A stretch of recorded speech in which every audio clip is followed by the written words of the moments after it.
अब चलते हैं अपने अगले बुर्ज की तरफ, जो कि है बुर्ज कोस, और आपको बयान करेंगे कि इनका 11 से 20 जून का ये इशरा इल्म नजूम की रोशनी में क्या कुछ बयान करने जा रहा है। वो अफराद जो 23 नवंबर से 21 दिसंबर के अशरे के दौरान पैदा हुए हैं, बुर्ज कोस के तहत आते हैं। इसके अलावा वो अफराद जिनको अपनी तरीके पैदाइश मालूम ना हो मगर उनका नाम फे से शुरू होता है, तो भी बुर्ज कोस के तहत आते हैं।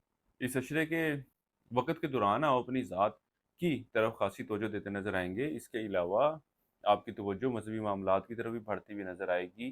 इसके साथ ही साथ वो बुर्ज कोस वाले अफ़राद जो रोज़गार की तलाश में हैं, इनको भी चाहिए कि इस अशरे के वक़्त के दौरान रोज़गार के हसूल के लिए ज़रूर कोशिश करें। अल्लाह के फ़ज़ल व करम से इनको एक अच्छा और बेहतर रोज़गार मिलने के इम्कानात नज़र आते हैं। वो अफ़राद जो स्टॉक मार्केट, क्रिप्टो करेंसी या इस तरह की दीगर डिजिटल करेंसी में ट्रेडिंग करते हैं, इस अशरे का वक़्त इनके इन मामलात की तरफ से कुछ नुकसान की निशानदेही कर रहा है। इनको चाहिए कि इंतहाई सोच समझ कर इन कामों में पैसा डालें, क्योंकि आपको नुकसान का अंदेशा है।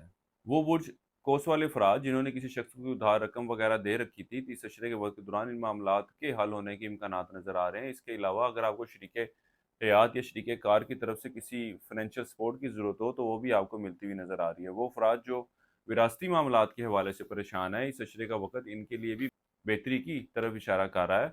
वो बुर्ज कोस वाले ख़वातीन या हज़रात जो घरेलू मामलात के हवाले से परेशान थे, अल्लाह के फज़ल व करम से इस अशरे के दौरान घरेलू मामलात में बेहतरी आती हुई नज़र आएगी, और इसके साथ ही साथ आप भी घरेलू मामलात, घरेलू माहौल को बेहतर रखने के हवाले से ख़ासी कोशिशें करते नज़र आ रहे हैं। गो के इस अरसे का वक़्त कारोबारी अफ़राद के लिए कुछ परेशानियाँ अपने साथ लेकर आ रहा है, लेकिन ख़ास तौर पर 18 से 20 जून के अशरे के दौरान आप कारोबारी अफ़राद को बहुत ज़्यादा मुहतात रहने की ज़रूरत है। इस अशरे के वक़्त के दौरान अपनी ख्वाहिशात को हकीकी शक्ल देने के हवाले से आप कोशिशें करते नज़र आएँगे, और अल्लाह के फ़ज़ल व करम से आपको उनमें कामयाबी मिलती नज़र आएगी। आप के बहू या दामाद के साथ ताल्लुकात में ख़राबी आई थी, तो अब ताल्लुकात बेहतर होते नज़र आएँगे और इनसे मेल-जोल भी बढ़ता हुआ नज़र आता है। इसके साथ ही साथ इस अशरे का ये वक़्त आपके बड़े बहन-भाइयों, यार-दोस्तों के साथ भी मेल-मुलाकात की तरफ इशारा कर रहा है।